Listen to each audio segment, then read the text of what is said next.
नमस्कार शेतकरी बांधवांनो, आज आपण बघणार आहोत खूप मोठी बातमी समोर आलेली आहे। बारामतीत मोठा राजकीय बदल होणार का?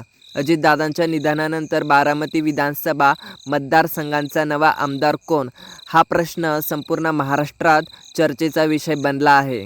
अनेक दिवसापासून बारामतीच्या पोटनिवडणुकीबद्दल वेगवेगळ्या चर्चा सुरू होत्या, पण आता एक मोठी माहिती समोर आली आहे। पण त्याआधी जर तुम्ही आपल्या चॅनलवर नवीन असाल तर नक्की सबस्क्राईब करा, कारण इथे मिळतात ताजा अपडेट्स। तर प्रश्न असा आहे की बारामतीतून कोण उमेदवार असणार, निवडणूक होणार की बिनविरोध होणार, आणि पुढे बारामतीच्या राजकारणात काय बदल होणार, या सर्व प्रश्नांची उत्तरं आजच्या व्हिडिओमधून जाणून घ्या। म्हणून व्हिडिओ शेवटपर्यंत पहा आणि बारामतीच्या काय प्रश्न आहे आणि आपल्या ताज्या अपडेट्ससाठी आपल्या चॅनलला नक्की सबस्क्राईब करायला विसरू नका। मुख्य माहिती अशी सरकारकडून येते, बारामती विधानसभा मतदारसंघावरून अनेक वर्ष अजितदादांचं नेतृत्व होतं, पण त्यांनी या मतदारसंघात अनेक विकास कामे केली आणि बारामतीला एक त्यांची नवीन अनोखी छाप पाडून दिली आहे।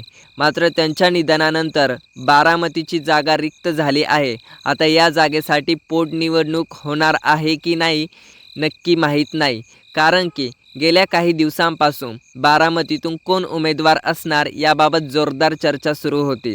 विविध नावांची चर्चा होत होती, पण आता या संदर्भात महत्त्वाची माहिती समोर आली आहे। मिळालेल्या माहितीनुसार राष्ट्रवादी पक्षाच्या वरिष्ठ नेत्यांची एक महत्त्वाची बैठक झाली। या बैठकीत बारामतीत विधानसभा मतदारसंघाच्या पोटनिवडणुकीसाठी सुनेत्रा पवार यांना उमेदवारी देणार सहमती झाल्याची माहिती मिळत आहे। म्हणजेच आता बारामतीतून सुनेत्रा पवार निवडणूक लढवण्याची शक्यता खूप वाढली आहे। तुमचं काय मत आहे मला नक्की कॉमेंट्समध्ये सांगा। महत्त्वाचा मुद्दा असा आहे की सध्या सुनेत्रा पवार या राज्यसभेच्या खासदार आहेत, पण उपमुख्यमंत्रींची पदाची जबाबदारी मिळाल्यानंतर त्यांना नियमानुसार 6 महिन्यांच्या आत विधानसभा किंवा विधान परिषद सदस्य व्हावा लागणार आहे। याच कारणामुळे त्यांना बारामतीच्या पोटनिवडणुकीत उतरलं जाणार असल्याची चर्चा सध्या सुरू आहे। तुमच्या मते बारामतीचा पुढचा आमदार कोण व्हावा, किंवा सुनेत्रा पवार योग्य उमेदवार आहात काय? कमेंटमध्ये मला नक्की सांगा। ज्यावेळेस बिनविरोध निवडणुकीची शक्यता आहे, तर दुसरीकडेच बारामतीची पोटनिवडणूक बिनविरोध होण्याची शक्यता देखील व्यक्त केली जात आहे। काही नेत्यांनी याबाबत सकारात्मक संकेत दिले आहे। लवकरच बातमी बारामतीत विधानसभा मतदारसंघाची प्रारूप मतदार यादी प्रसिद्ध होणार आहे।